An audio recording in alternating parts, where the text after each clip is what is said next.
প্রথম দেখায় আপনার মনে হতে পারে এক ঝাঁক সাপ কিলবিল করছে, আতঙ্কে শরীর শিউরে উঠতে পারে, কিন্তু আপনার ভাবনাটা একদমই ভুল। এই সুরিক্রিকে প্রাণীগুলো বর্তমান বিশ্বের এক দামি সম্পদ, যার 1 কেজির দাম এতটাই আকাশ ছোঁয়া, যাকে কিনতে হলে আপনাকে গুনতে হবে প্রায় 35,000 মার্কিন ডলার। বাংলাদেশি মুদ্রায় যার পরিমাণ দাঁড়ায় প্রায় 42 লাখ টাকারও বেশি। সহজ ভাষায় বলতে গেলে প্রায় সমপরিমাণ সোনার দামের চেয়েও অনেক সময় এর দাম বেশি হয়ে থাকে। বিশ্ববাজারের দর মূল্যে এই বস্তুটিকে ডাকা হয় সাদা সোনা বা হোয়াইট গোল্ড নামে।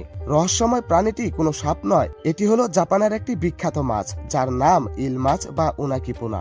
চলুন জেনে আসা যাক কেন এই ছোট্ট মাছের দাম সোনার থেকেও বেশি হয়। জাপানি খাবারের তালিকায় উনাকি বা ইল মাছ একটি খাবারের নাম, কিন্তু এই মাছটি প্লেটে আসার আগের গল্পটা অত্যন্ত রোমাঞ্চকর এবং কষ্টের।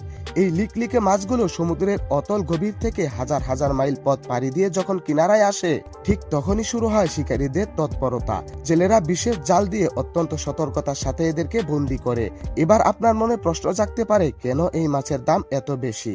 আধুনিক যুগের বিজ্ঞানীদের চরম মেধার কারণে আমরা অনেক কিছুই ল্যাবরেটরিতে তৈরি করতে পারছি, কিন্তু কৃত্রিমভাবে এই ইল মাছের বংশবৃদ্ধি করা আজ পর্যন্ত সম্ভব হয়নি। অর্থাৎ আপনারা চাইলেও খামারের মধ্যে এই মাছের ডিম থেকে পোনা ফোটাতে পারবেন না। প্রকৃতি নিজ হাতে এদেরকে জন্ম দেয় গভীর সমুদ্রে, যা আজও মানুষের কাছে এক বিরাট রহস্য। যেহেতু কৃত্রিমভাবে এদেরকে তৈরি করা যায় না, তাই প্রতি বছর জেলেরা সমুদ্রের কিনারায় হন্য হয়ে খুঁজে বেড়ায় এই ক্ষুদেপিল মাছগুলোকে।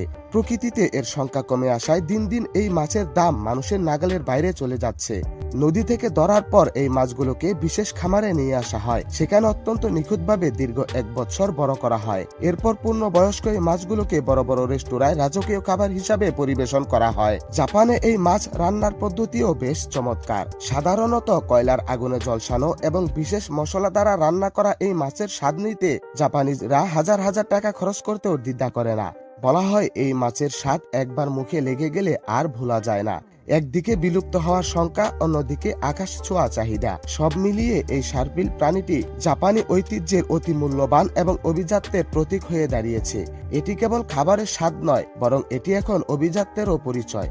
জাপানে অনেক বড় বড় রেস্তোরাঁ রয়েছে, তারা অনেক বছর ধরে এই একটি মাছ রান্না করে এবং বিক্রি করে টিকে আছেন। সত্যি প্রকৃতির কিছু কিছু দান যে কতটা মূল্যবান হতে পারে, জাপানিজ ইল মাছ তার এক বড় উদাহরণ। যেই প্রাণীটিকে দেখে অনেকের গা ঘিনঘিন করবে, সেই প্রাণীটি আজ বিশ্ববাজারে সাদা সোনা হিসেবে রাজত্ব করছে।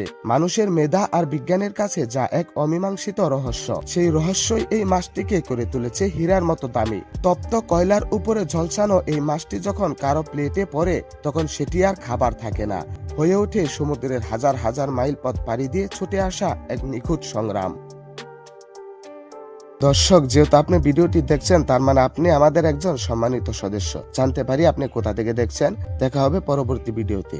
সেই পর্যন্ত আমাদের সাথেই থাকবেন। ধন্যবাদ।